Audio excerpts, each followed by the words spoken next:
अब जब सभी जुलाहों ने वहां बैठे उपस्थित अशिक्षित श्रोताओं ने सर्वानंद को विजयी घोषित कर दिया, परमात्मा बोले भाई ठीक है, मैं हार गया, तू जीत गया।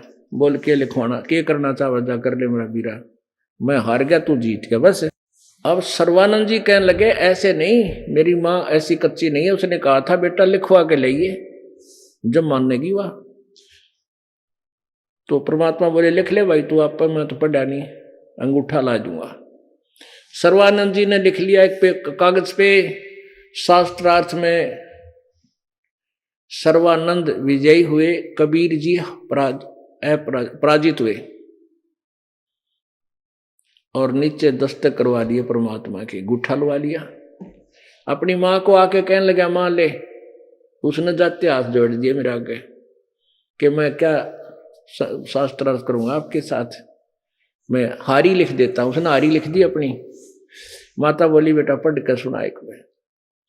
उन पढ़ने लगा, उसमें लिख के लाया था यूं के कबीर जी हार गए, उसमें लिखा पाया सर्वजीत हार गए और कबीर जी विजयी हुए। वो पढ़ के सुना गया सारा। जब तक पाछा ध्यान आया, उसकी माँ बोली रे तू नो के मैं जीत का, तू तो हार का रहा है। वो फिर देखा उसने, ओहो माता जी ऐसा है ना, मैं कोई दिन से शास्त्रार्थ में था, रात की नींद थी, इसलिए मैंने गलती से लिखा गया, ऊंग में नींदों में लिख गया मैं गलती से। माई बोली फिर लिखवा लिया भाई, जिस दिन तू सही लिखवा के लाओगा तो मानूंगा, मानूंगी ना कति नहीं मानू। वो फिर गया कबीर, परमात्मा से कहा कबीर जी ऐसे ऐसे मेरे से गलत लिखा गया और एक बार फिर लिखना पड़ेगा, लिख ले कोई बात ना, मेरा के गुठा कैसा है भाई केवल वाले। उसने फिर लिख लिया ऐसे ही, शास्त्रार्थ में कबीर जी हार गए, सर्वानंद जीत गया।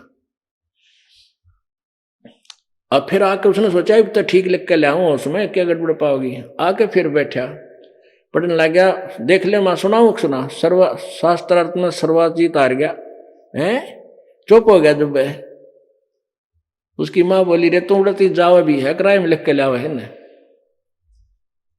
तो उन्हें सोचा मैं फिर गड़बड़ रहेगी, कहते ने बोला माँ फिर जाऊं, हक जा बेटा, बेशक 6 बजा पर तेरा पांडा छूटेगा जब तू उस महापुरुष को से लिखवा के ला ले, यानी सही लिख ले। फिर जाके प्रार्थना की, परमात्मा बोला कोई ना फिर लिख लो, लाग जाया कर भूल भाई। उसने फिर ऐसे लिख लिया, शास्त्रार्थ में सर्वानंद जीत गया और कबीर जी हार गए। अंगूठा ला दिया एक आधे का और गवा के दस्तक करा लिए। अब उन्हें सोचा मैं वहां लिखूं ठीक हूं और मेरे घर में बढ़ते इसी के बिजली पड़ा है, ये उल्ट सुलट हो जाए। तो उसने घर में प्रवेश करने से पहले पढ़ा ठीक, तो घर में प्रवेश करते करते चौखट में पढ़ता पढ़ता आ रहा है ठीक। जब मां के सामने पहुंचा वो अक्सर उसके सामने पलट गए और उसकी तो आंख नो की नो खुली की खुली रह गई, मुंह भी खुला का खुला रह गया। हकीकत फिर उसी तरह हो गए। उसकी मां बोली रे बोलता क्यों ना, क्यों बोलती बंद होगी तेरी विद्वान, बोल के लिखा। वो बैठ गया, पेट पकड़ के डर गया। वो जब अक्सर नो के नहीं होते दिखे उसने, नहीं बोला मां वो तो पूर्ण परमात्मा है। मां बोली भाई मैंने उनसे नाम ले रखा है और चल तेरा भी उद्धार करवा दो नालायक। तो फिर सर्वानंद ने सारी बात बताई कि मां उन्होंने, वो तो कमाल है, जिन सदग्रंथों को मैं याद कंठस्थ किए बैठा था, मुझे नहीं पता था ब्रह्मा विष्णु में इसके माता पिता है या नहीं। और उन्होंने मुझे वैसे ही वर्बली बता दिया कि तेरी शिव पुराण में ऐसे उस पृष्ठ उन अध्यायों में ऐसा लिखा, एक बार पढ़ के देख ले। माता जी सचमुच ये तो ऐसा ही था। तो माँ बोली बेटा मैंने तो अपनी कल्याण करा लिया और मैंने उनसे उपदेश ले रखा है, और चल तेरा भी यो जन्म मरण का रोग कटवा दो। मैंने तेरी बहुत चिंता बेटा, तो क्या का विद्वान बन रहा, गधा बनेगा 2 दिन पाछे, ये शास्त्र काम ना हो बेटा।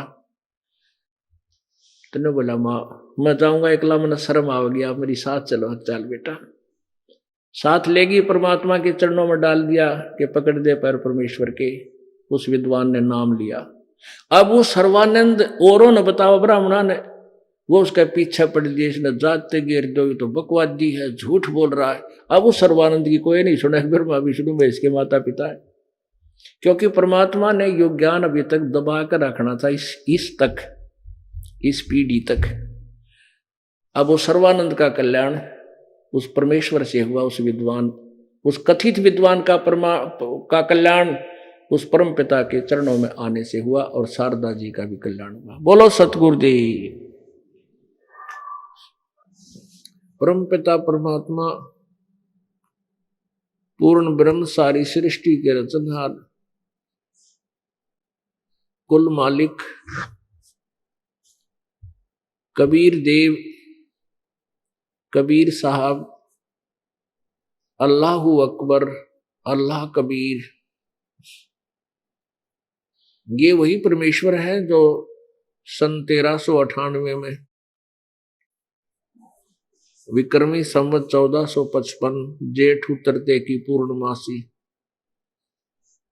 को भारतवर्ष की पवित्र धरती पर काशी शहर में एक लहर तारा नामक एक जलाशय तालाब में विकसित कमल के फूल पर एक नवजात शिशु का रूप धारण करके वो परमात्मा प्रकट हुए। अपने सतलोक से चलकर आए थे सशरीर, और वहां एक बालक रूप धारण करके कमल के फूल पर विराजमान हुए। वहां से एक नीरू नीमा नाम के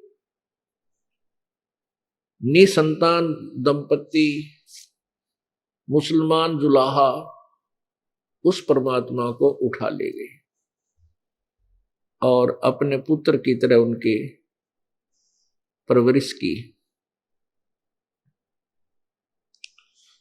वो परमात्मा लीला करते हुए जब बड़े होते रहे, 5 वर्ष की आयु से ही, इससे भी छोटी आयु से ही उन्होंने अपने उद्देश्य को प्रारंभ कर दिया था, जिस उद्देश्य को लेकर वो आए थे।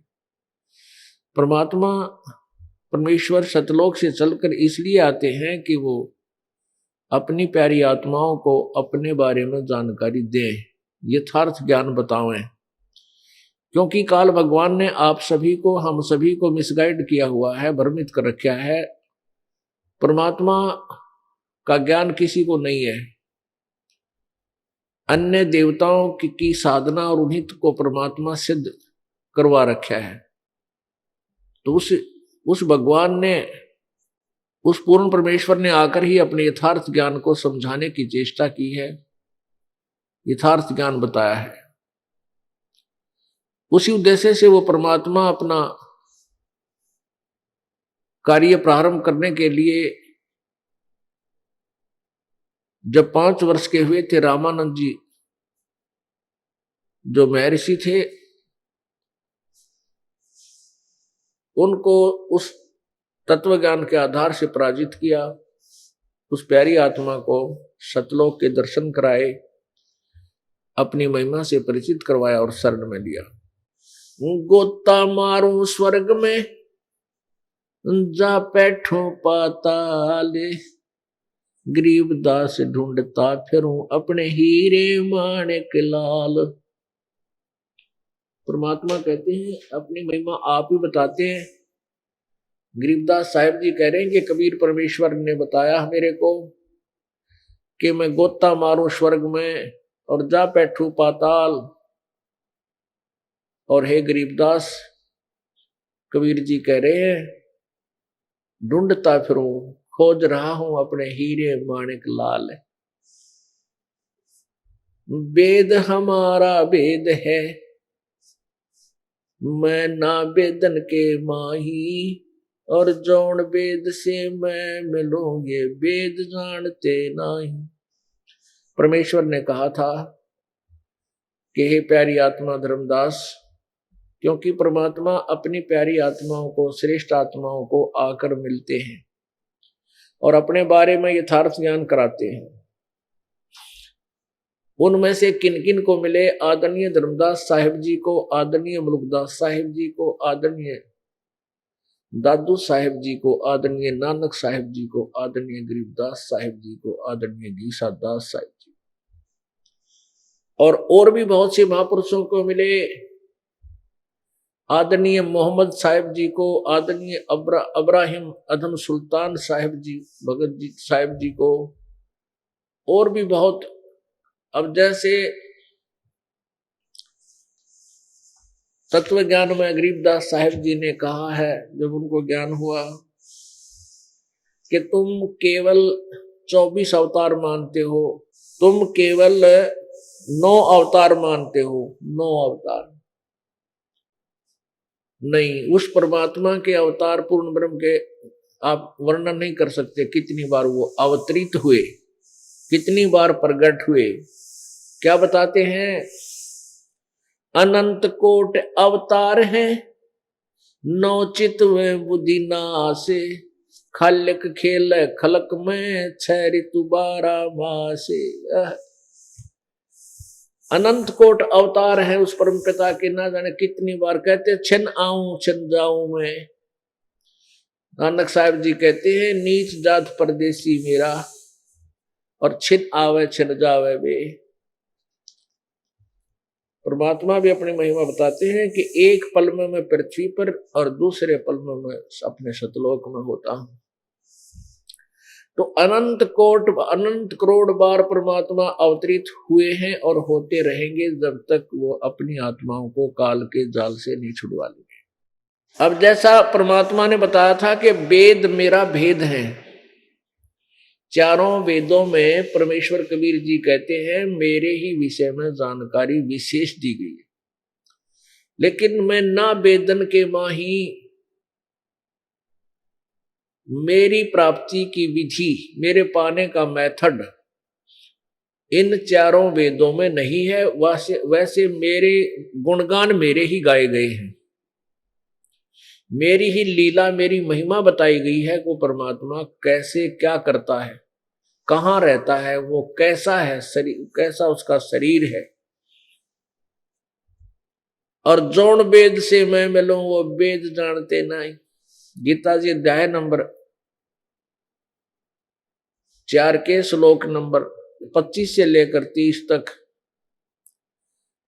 बताया गया है कि कोई तो देवताओं की पूजा करते हैं, कोई तप करते हैं, कोई व्रत करते हैं, कोई योगासन ही करते हैं, कोई केवल धर्म यज्ञ ही करते रहते हैं, और ये सभी अपनी साधनाओं को पाप नाशक जानते हैं। यानी वो सोचते हैं कि हम साधना जो कर रहे हैं ये सही है।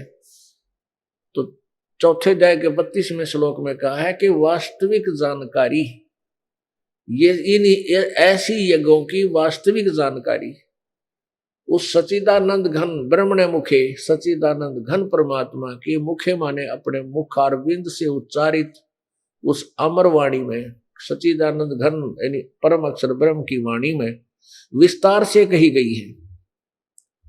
और वे सभी ऐसी क्रियाएं हैं जो आपको काम करके करनी पड़ेंगी, क्योंकि बाकी कुछ हठ योग करते हैं, एक जगह बैठे रहते हैं। उसके विषय में तीसरे अध्याय के 4, 5, 6 और 7, 8 में बताया है कि जो हठ योग करते हैं, एक स्थान पर बैठ जाते हैं, कर्म इंद्रियों को रोक लेते हैं, जैसे हाथ पैर को आसन पद्म लगा कर बैठ गए, तो कहते ये तो ढोंगी व्यक्ति है। यदि तू ऐसे बैठा रहेगा अर्जुन, तेरा निर्वाह कैसे होगा। इसलिए 8वें अध्याय के 7वें श्लोक में कहा कि अर्जुन तू निरंतर मेरा ध्यान भी कर, मेरा नाम भी जप और युद्ध भी कर। यानी काम करते करते प्रभु की भक्ति करनी होती है, वो ऐसी साधारण भक्ति है। तो पुण्यात्माओं, उस सच्चिदानंद घन की वाणी में वो विस्तार से कही गई है, अर्थात तत्व ज्ञान में। चौथे अध्याय के 34वें श्लोक में गीता जी में कहा कि अर्जुन तू उस तत्व ज्ञान की प्राप्ति के लिए सच्चिदानंद घन की वाणी में जो विस्तार से, यानी कबीर वाणी में जो गूढ़ ज्ञान कहा गया है, उसको किसी तत्वदर्शी संतों के पास जाकर समझ। इससे सिद्ध हो गया कि गीता जी का ज्ञान कंप्लीट नहीं है, पूर्ण नहीं है, लेकिन ये नहीं कह सकते गीता जी का ज्ञान गलत है। जैसे 10वीं कक्षा का जो पाठ्यक्रम होता है, सिलेबस होता है, वो अपने सत्र का है, वो गलत नहीं कहा जा सकता, लेकिन वो कंप्लीट नहीं है। संकेत के लिए इतना ही काफी।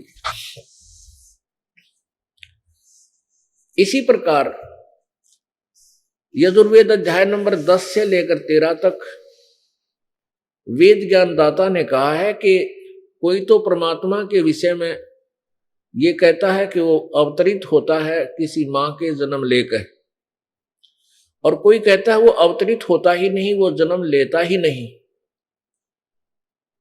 तो यथार्थ ज्ञान आप उन तत्वदर्शी संतों से, धीराणाम, उन यथार्थ ज्ञान से परिचित उन तत्वदर्शी संतों से जानो, उनसे सुनो। तो इससे सिद्ध है कि वेद ज्ञान भी कंप्लीट नहीं है, उससे अतिरिक्त कोई और ज्ञान है जो संत सुनाते हैं। वो है सच्चिदानंद घन की वाणी, कबीर वाणी परमेश्वर ने स्वयं ही आकर बताई है। तो ये है वो तत्व ज्ञान, ये है वो वेद पांचवा। यहां परमात्मा ने कहा है कि वेद वेद मेरा भेद है, मैं ना वेदन के माही, और जौन वेद से मैं मिलो। भाई वेद जानते नहीं, चारों वेद मेरी महिमा गाते हैं, और लेकिन इन वेदों के अंदर मेरे पाने की विधि नहीं है। और जिस वेद से पांचवें उस वेद से मैं मिलूं, वो ये चारों वेद जानते ना,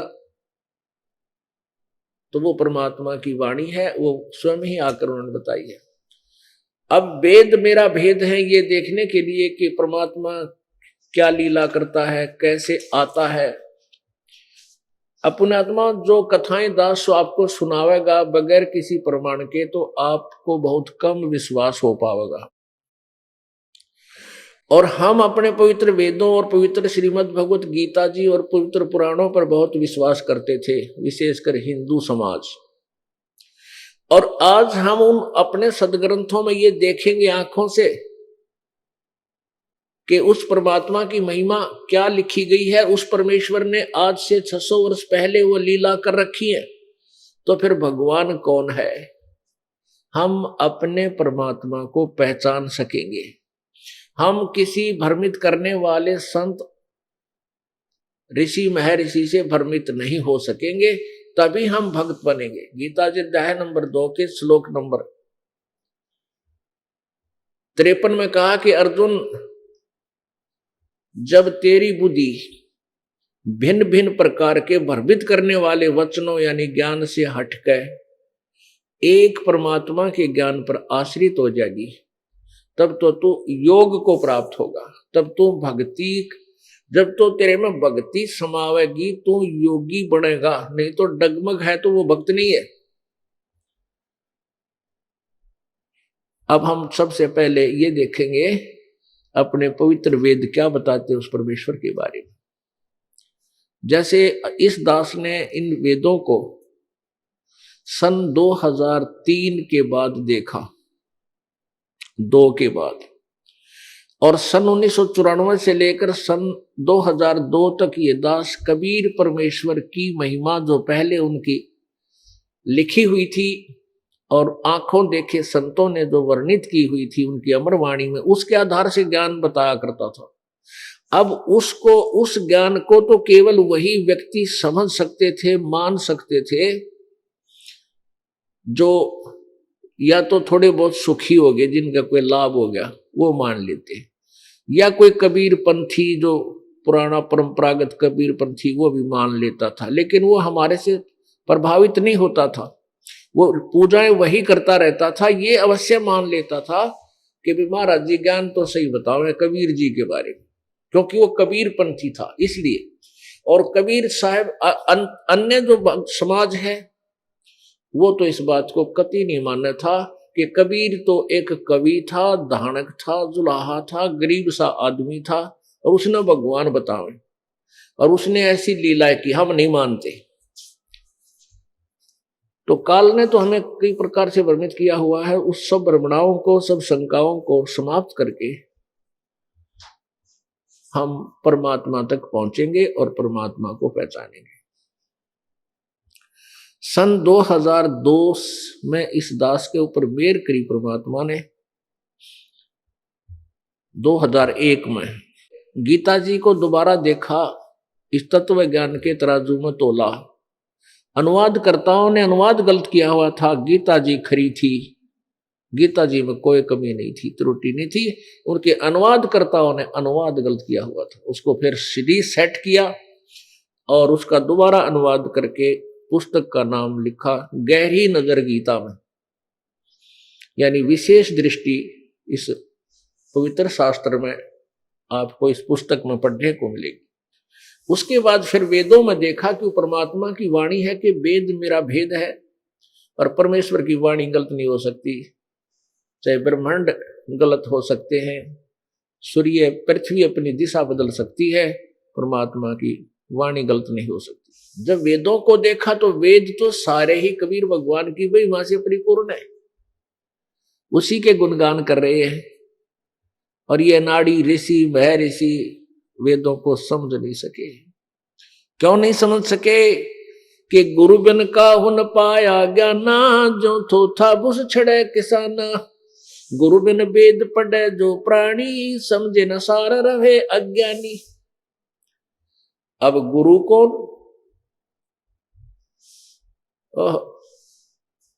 वो तत्वदर्शी शांत, वही गुरु और कोई गुरु नहीं। अब आपको ऋग्वेद मंडल नंबर 9 सूक्त नंबर 86 के मंत्र 26 और 27 को पढ़कर सुनाएंगे और आपको प्रोजेक्टर पर दिखाएंगे। ये मन इतना शैतान है कि जब तक आंखें नहीं देख ले कति नहीं माने, और फिर भी इसका नहीं यकीन होता, क्योंकि हम पिछले अज्ञान से इतने ओत प्रोत हो चुके हैं। जैसे हम ये दास आपको प्रोजेक्टर पर एज इट इज दिखाता है, इसमें कोई मिलावट नहीं करता, ना की जा सकती। सीडी बनाई जा रही है, डीवीडी बनाई जा रही है। इसको देखकर भगत जन क्या एकदम फड़क तो जाते हैं, और उनके पास ये सब पुस्तक भी विद्यमान होती है, पुराण भी होते हैं, गीता जी भी होती है। फिर वो अपने वाली खोल के फिर देखते हैं और उसमें फिर वो प्रश्न नंबर निकालते हैं जो इस दास ने दिखा रखा होता है। वो तो वही थी और कौन सी बाहर से थोड़ी बनवा रखी है। फिर ये सोचता है भाई चाड़ा पाट गया, भाई कमाल हो गया, हमने तो कदे देखी नहीं। अरे तुमने ना देखी और रोज पढ़ो। इसलिए तो परमात्मा ने कहा है मोती मुक्ता दर्शत नहीं, ये जगह सब अंधरे और दिखत के तैन चश्मिन का फिरा मोतिया बंदरे। जिसका मोतिया बंद हो जाता है आंखों में, उसकी आंख स्वस्थ नजर आती है पर उसने दिखता कती नहीं, नपटांदा है वो। तो ऐसे ये विद्वान दिखे थे, पढ़े लिखे शिक्षित दिखे थे और बड़ी स्पीड से संस्कृत बोलिया करते, इन दिखे कुछ नहीं था। वही पुराण जो दास के ऊपर दृष्टि दी परमात्मा कबीर जी ने, इस दास पर मेहर की, उस परमेश्वर वाली दृष्टि से ये मोतिया बंद जब दास का हट गया तो वो न्यू के न्यू नारे नारे अक्षर आज पढ़ने मारे कि ब्रह्मा विष्णु महेश के माता पिता हैं, इनकी जन्म मृत्यु होती है, ये सर्वेश्वर नहीं है, ये महेश्वर नहीं है। और परमात्मा सह शरीर है, उसका नाम कबीर है, तेजो में शरीर है प्रभु का।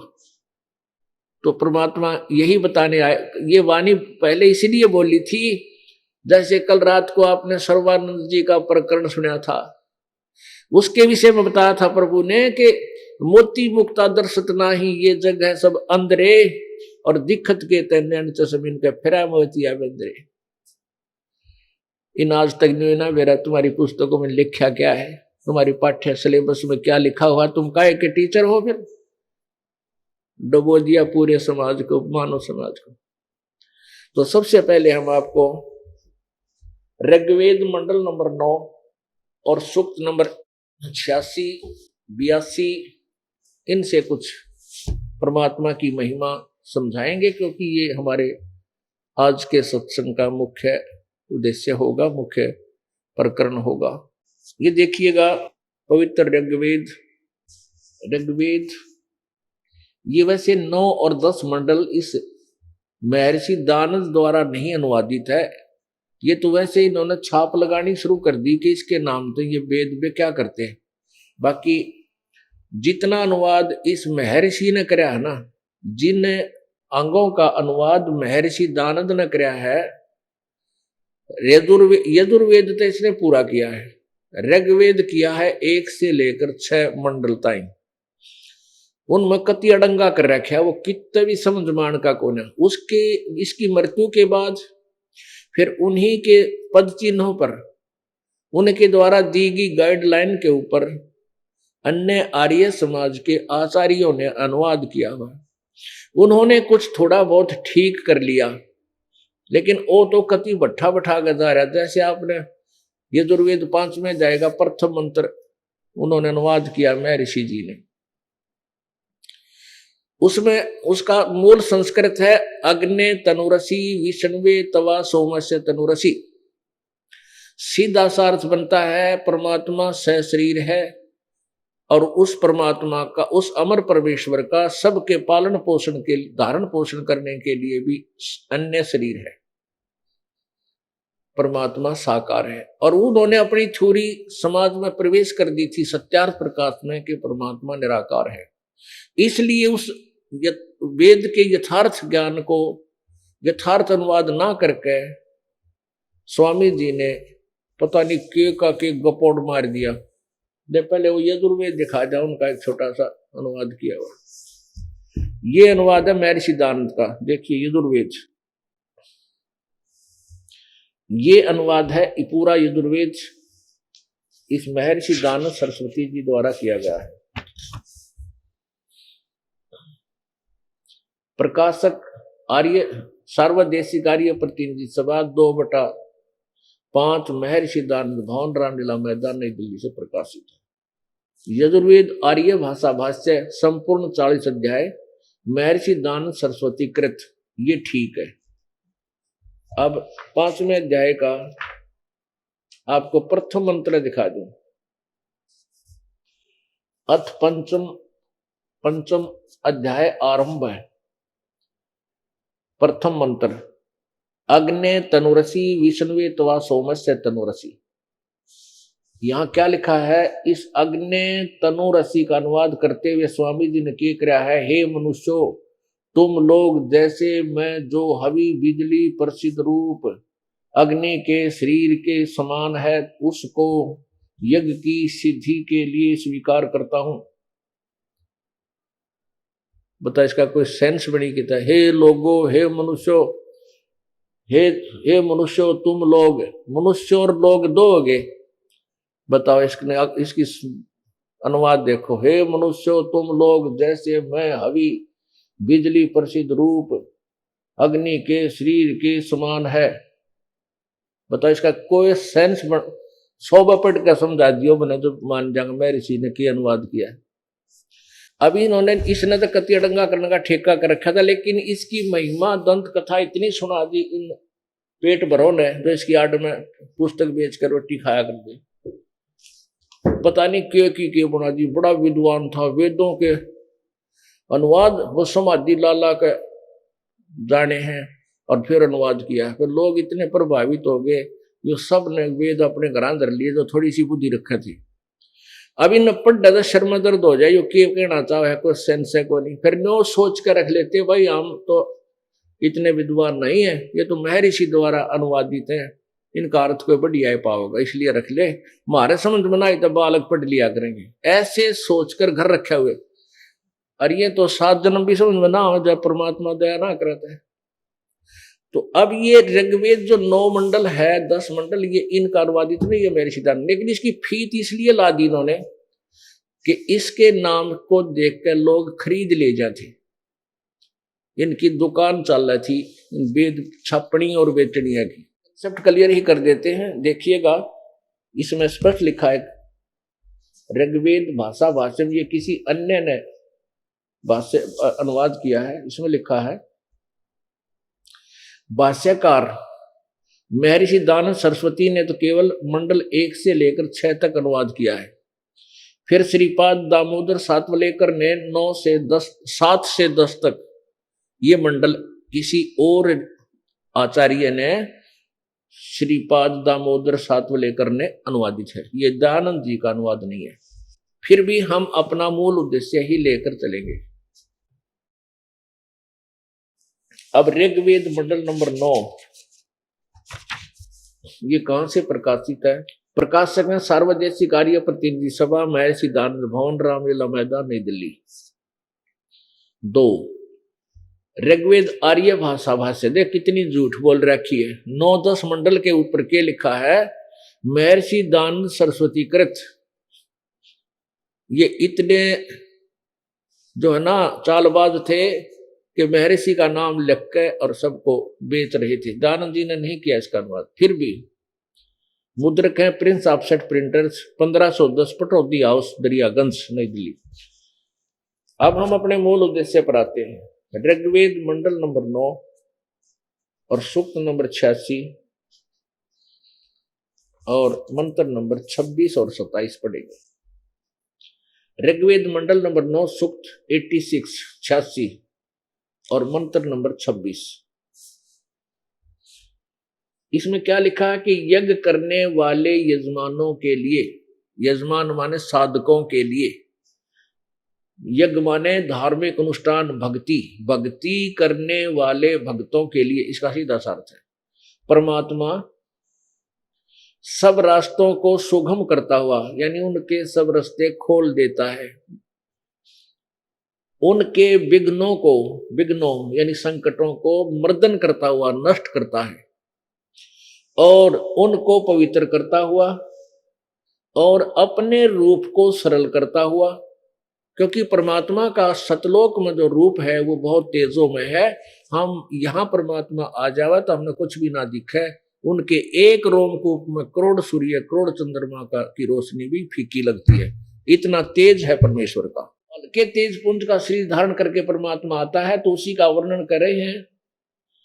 तेज पुंज तन दे धर कर इस विध हमको भेंट ही, तो उनको पवित्र करता हुआ और अपने रूप को सरल करता हुआ, वह कांति में परमात्मा सर्वज्ञ। इन्हों कवि का अर्थ कबीर, यहां देखो कबीर अतो, कबीर अत, इसको हम कबीर अतो, कबीर हम कबीर देव कहने लगे, ये कवि कहते हैं। कवि का अर्थ इन्होंने सर्वज्ञ कर दिया।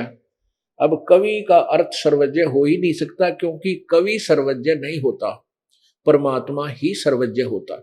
हम इसको कबीर देव बोलते हैं, कबीर साहब। फिर भी हम इन्हीं के अनुवाद से चलेंगे।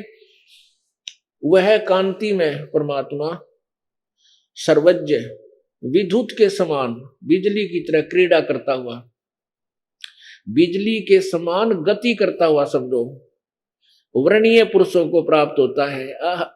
वर्णीय माने श्रेष्ठ भक्तों को प्राप्त होता है। आगे देखो 27 मंत्र में प्रेम की वे सैकड़ों धाराएं जो नाना रूप से सतिथि को लाभ कर रही हैं, वे परमात्मा को प्राप्त होती हैं। प्रकाश पुंज परमात्मा को, प्रकाश पुंज, तेज पुंज परमात्मा। कभी गरीब साहिब जी की वाणी में लिखा है कि तेज पुंज तन दे धर के, तेज पुंज अन्य दे धर के, इस विध हमको भेंट ही।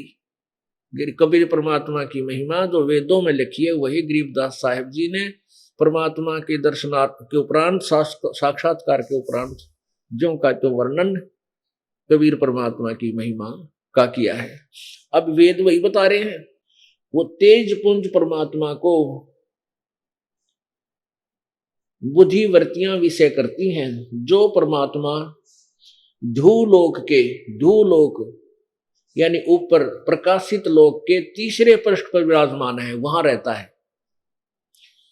अब ये निराकार बताने वाले जो वेदों को सही मानते हैं, खासकर ये आर्य समाज वाले, महर्षि दयानंद जी की थ्योरी है कि ये देखो वेद सत्य, इसके पीछे लिखा है ऋग्वेद, सभी वेदों के पीछे लिखा है इन्होंने दयानंद जी की थ्योरी कि वेद सब सत्य विद्याओं का पुस्तक है, महर्षि दयानंद। और वेद तो कह रहे परमात्मा एक स्थान पर रहता है, वो वहां पर विराजमान है तीसरे स्थान पर। और स्वामी जी कहते हैं, महर्षि दानंद कह रहे हैं कि वो तो निराकार है, एक देशीय नहीं है, किसी एक स्थान पर नहीं रहता। तो बता इस अनाड़ी की छुरी अपना सिद्धांत क्या है और वेद क्या बता रहे हैं? ऐसे महर्षियों ने बैठा रखा था मानव समाज का, वेदों के विरुद्ध ज्ञान सुना दिया। ये काल के दूत थे, प्रे उनके द्वारा भेजे हुए थे, भोली आत्माओं को भ्रमित करके चले गए। अब इसमें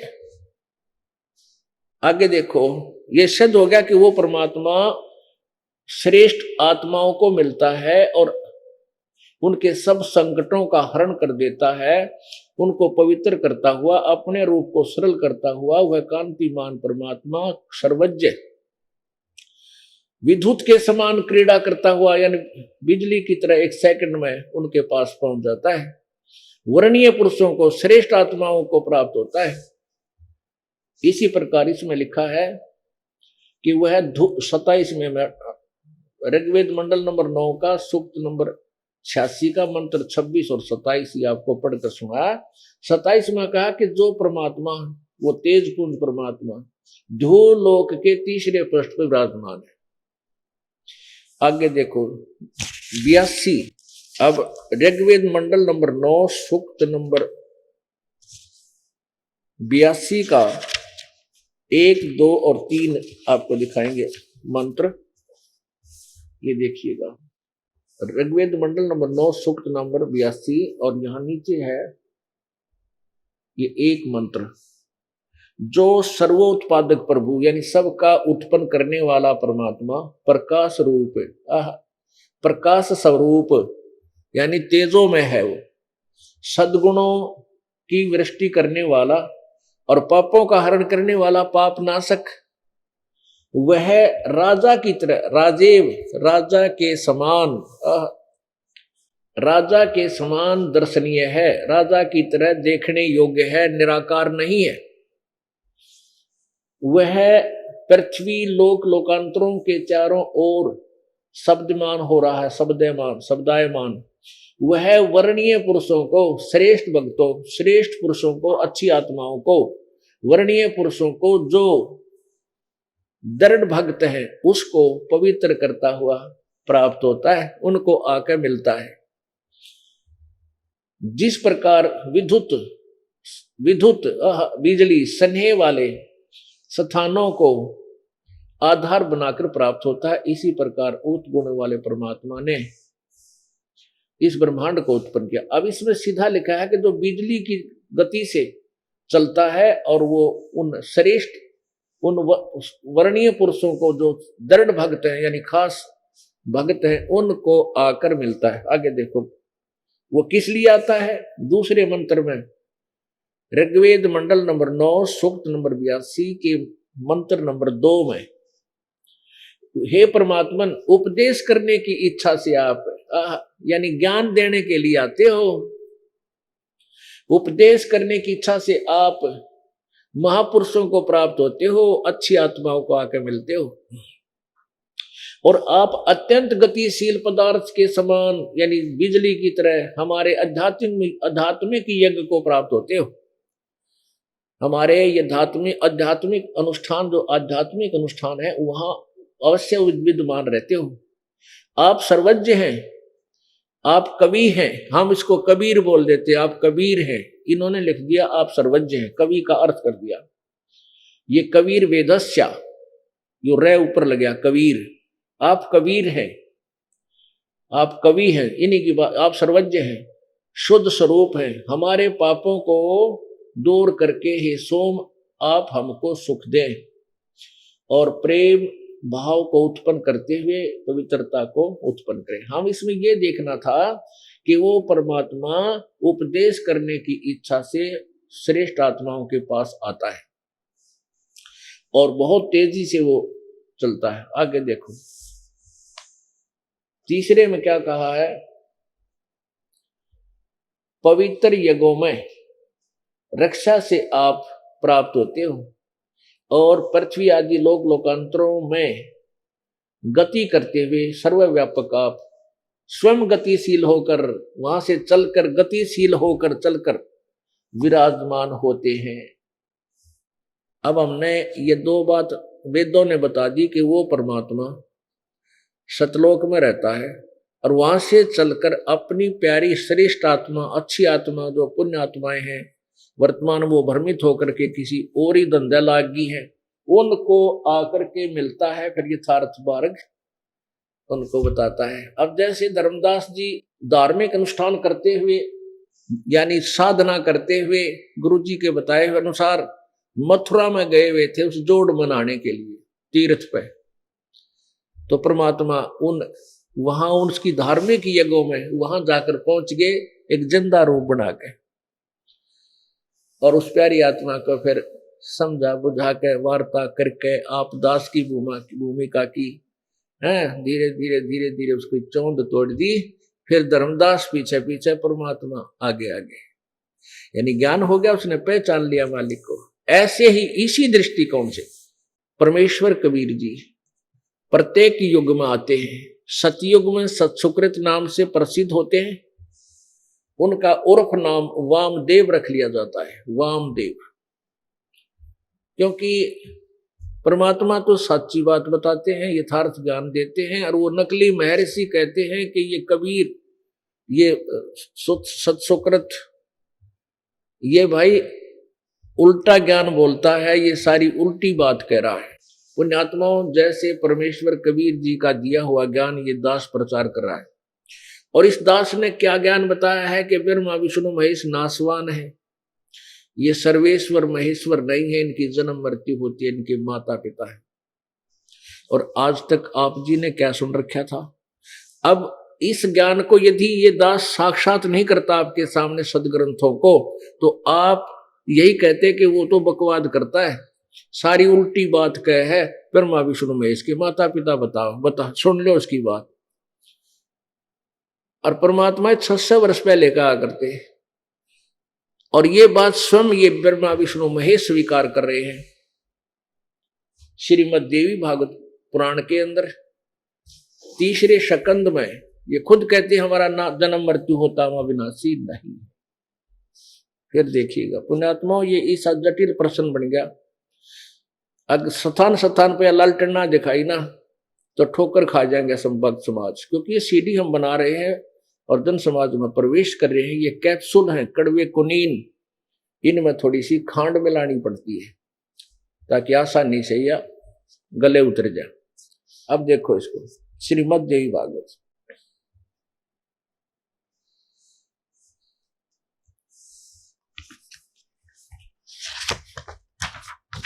संक्षिप्त श्रीमद् देवी भागवत, संपादक हनुमान प्रसाद पोदार, चिमन लाल गोस्वामी, और गीता प्रेस गोरखपुर से प्रकाशित है।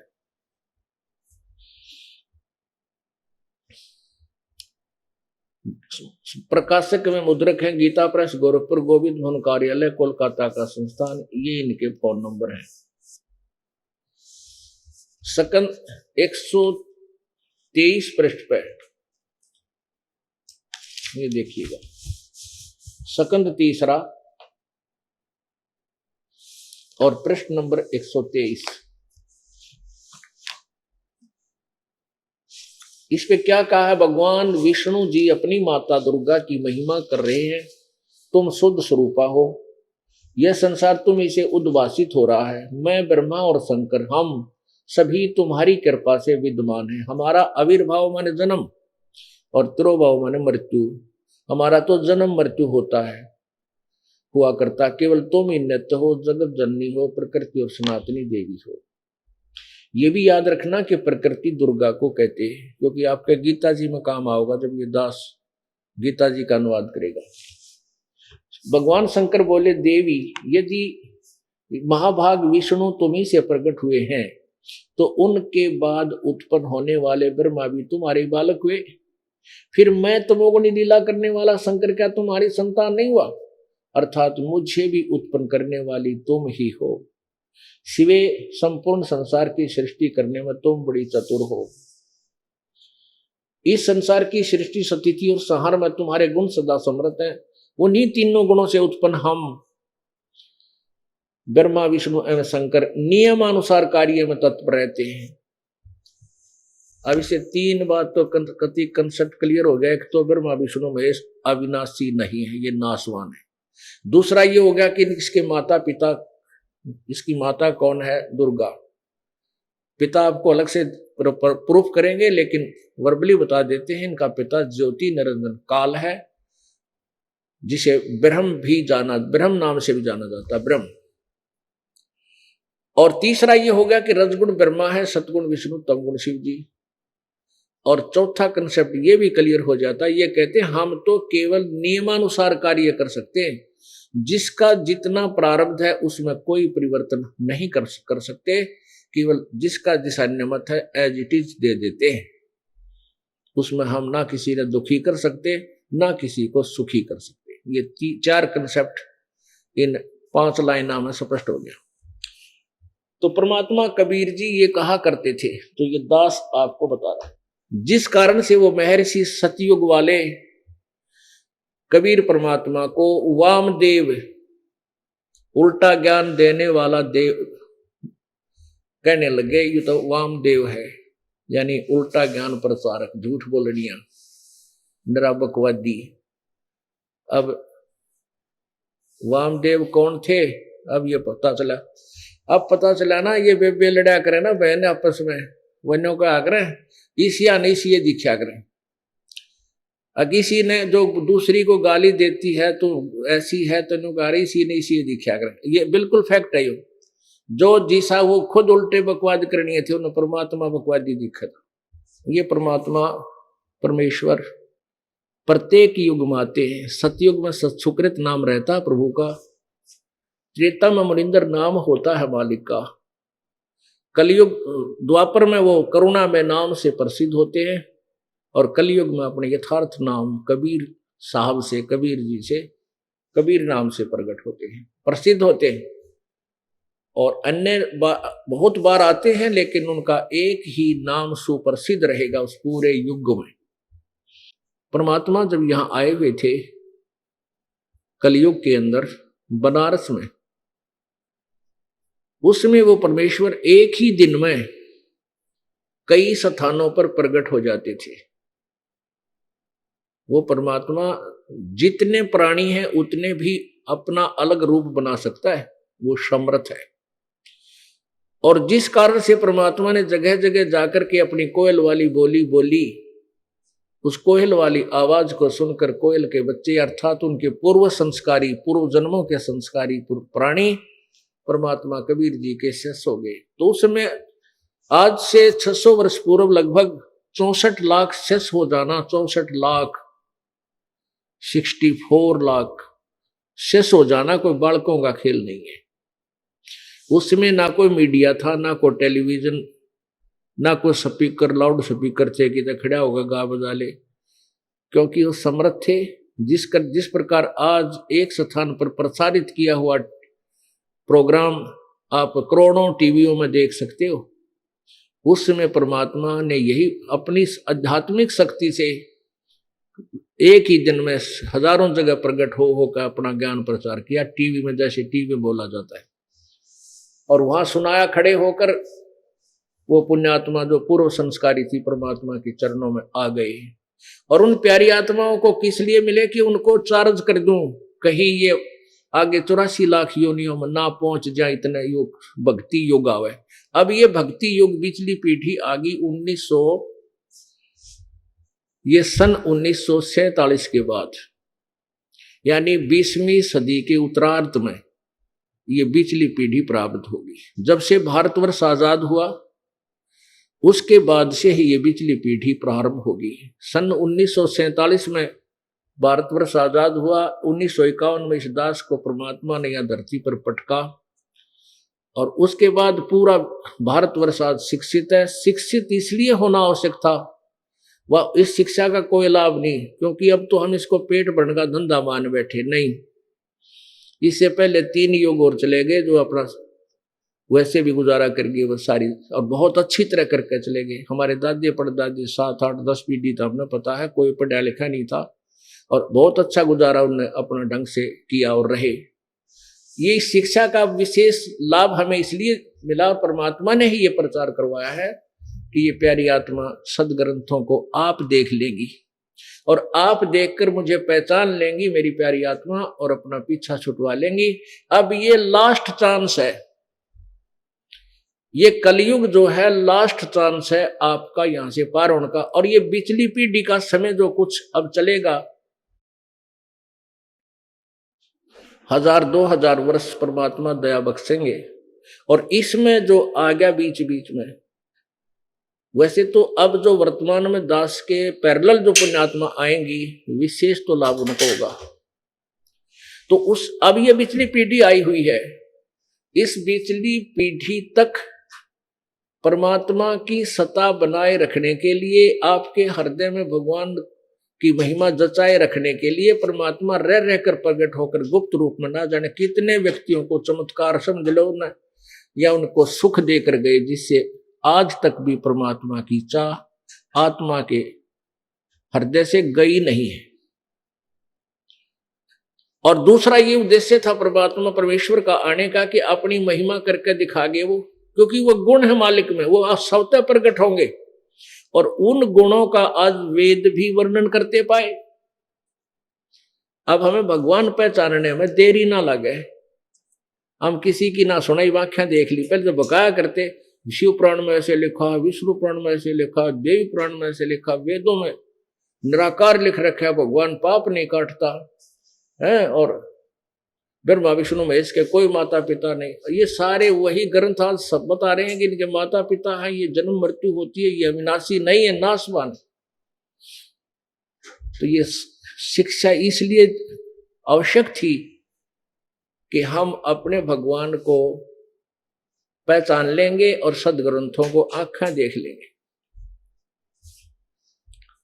तो 600 वर्ष पहले आकर परमात्मा 64 लाख को की बैटरी चार्ज करके चले गए। वो पार तो नहीं हुए, ना होने थे, क्योंकि जब तक हम प्रेजेंट गुरु को परमात्मा तुल्य मान कर उसके प्रति व्यवहार नहीं करेंगे, हम पार नहीं हो सकते। चाहे कितनी भक्ति कर ले, भक्ति अलग चीज है, वो आपको मिल जाएगी, लेकिन पार होने के लिए आपको प्रेजेंट गुरु को परमात्मा तुल्य मानना होगा।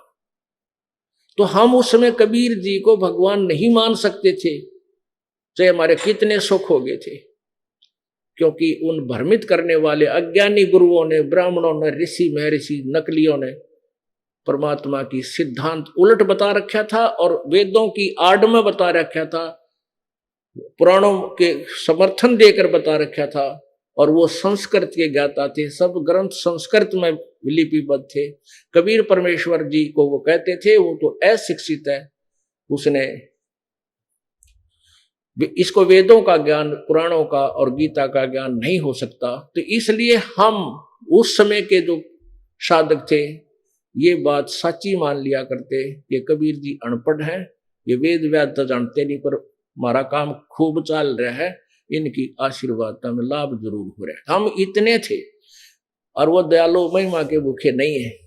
वो तुम उनकी तो महिमा ओत प्रोत है और फलो है, उसने को मानना चाहे मत मानो, वो तो समर्थ है। उनकी महिमा कोई गाओ चाहे मत गाओ, वो तो स्वयं ही समर्थ है। इसलिए जो असमर्थ होते हैं ना, वो दिखा कर टोर टार दिखा कर मेरी कुछ महिमा हो जा, समर्थ है उसने जरूरत है कोई ना। तो इस प्रकार उन्होंने आपको रिचार्ज कर दिया 600 वर्ष पहले। तो उसके बाद परमात्मा चले गए एक पे छोड़ मार के। चाहा था देखो कितने की भगत हैं, एक लीला की थी मालिक ने, एक लीला की थी प्रभु ने। एक वैश्या को, जो सुप्रसिद्ध वैश्या थी काशी नगर की गणका, उसको एक दिन ऐसे ज्ञान हो गया, प्रभु की चर्चा कहीं हो रही थी, उसके कान्ना में भनक पड़ गई।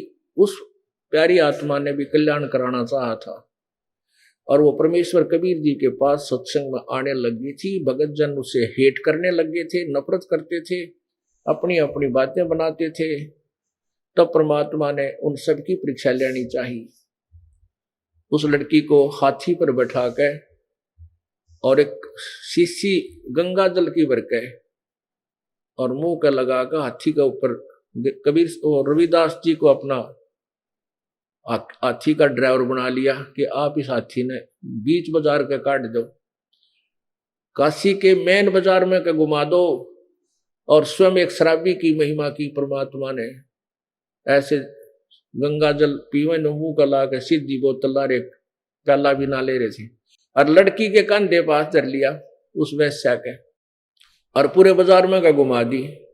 जितने चेले चपटे थे 64 लाख, उनको लोगों ने बताया, दूसरे उन्हें देख रहे, तेरे गुरुजी तो भ्रष्ट हैं भाई, हम तो पहले कहा करते तो गंदा आदमी है, दुल्हा है, छोटी नीच जाति का है, तुम कित फंस गए। तो सब जो अच्छी आत्माएं थी वो उनके विषय में बुरा भला तो नहीं कहा, लेकिन सत्संग में जाना बंद कर गए। महात्मा भी चाहे थे कि एक लोग टंटा इनका इन खान दे धक्के, दोपहर हो नहीं सकते। अरे जब तक मैं भगवान था, जब तेरे काटे से निकले थे, आज मैं बदनाम और सरेआम दारू पी कर हाथी लेकर कोई घूमया करे, गलत काम करनी है, बुद्धि भ्रष्ट नहीं होगी, उन चल जाएगी। कुछ तो सोच, बुद्धि तो नाम की चीज थी नहीं, इसलिए परमात्मा ने कहा था कि ये चातुर प्राणी चोर है, मूड मुगद है, ठोठ, ये मारे कोना काम के, इनके दे गड़जोट। तो वो हम ठोठ थे, रह गए अड़े, नहीं पार हुए, पर दयालु थे, इसमें भी हमारा भला कर गए कि हमें कुछ जन्म अभी तक मनुष्य के मिल गए।